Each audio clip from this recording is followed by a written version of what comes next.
Pelaksanaan pemilu 2024 dipastikan secara sistem proporsional terbuka. Pelaksanaan sistem pemilu 2024 secara proporsional terbuka setelah Mahkamah Konstitusi (MK) menolak gugatan sistem proporsional tertutup, sehingga tidak ada alasan lagi pelaksanaan pemilu 2024 harus dilaksanakan secara sistem proporsional terbuka. Terkait dalil penggugat dalam sistem pemilu terbuka marak politik uang, menurut Hakim Mahkamah Konstitusi, praktik politik uang akan terjadi dalam jenis sistem pemilu apapun, sehingga dalil tersebut ditolak oleh Hakim Mahkamah Konstitusi untuk memuluskan pelaksanaan pemilu 2024 dengan sistem proporsional tertutup. Hakim anggota Saldi Isra memberikan solusi terkait masalah politik uang itu dengan cara perbaikan komitmen, kemudian penegakan hukum yang harus dilaksanakan, dan pemberian pendidikan politik untuk menolak adanya politik uang. Sikap ini pun sesungguhnya merupakan penegasan mahkamah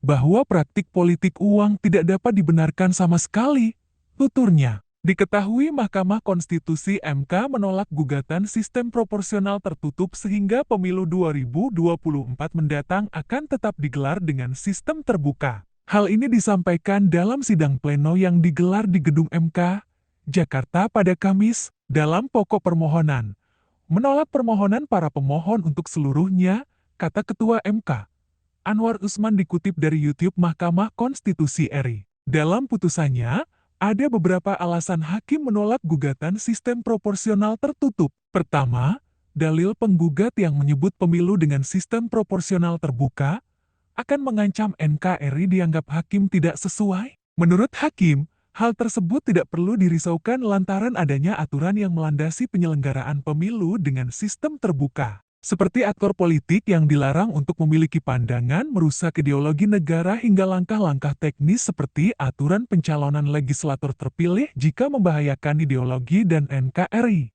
Selain itu, kata hakim, sistem proporsional terbuka dalam pemilu juga dipandang sebagai perbaikan sistem pemilihan umum untuk memperkuat ideologi negara. Kedua, hakim juga menolak dalil penggugat yang menyebut sistem pemilu terbuka semakin membuat maraknya politik uang. Namun, menurut Hakim anggota Saldi Isra, praktik politik uang akan terjadi dalam jenis sistem pemilu apapun. Sehingga, Saldi pun memberikan solusi yaitu perbaikan komitmen, penegakan hukum yang harus dilaksanakan, dan pemberian pendidikan politik untuk menolak adanya politik uang. Terakhir, Hakim pun menilai dalil-dalil yang dituliskan penggugat bukan menjadi landasan untuk mengubah sistem pemilu. Namun, penyelenggaraan pemilu perlu adanya perbaikan di beberapa aspek lain, seperti sistem kepartaian hingga kaderisasi.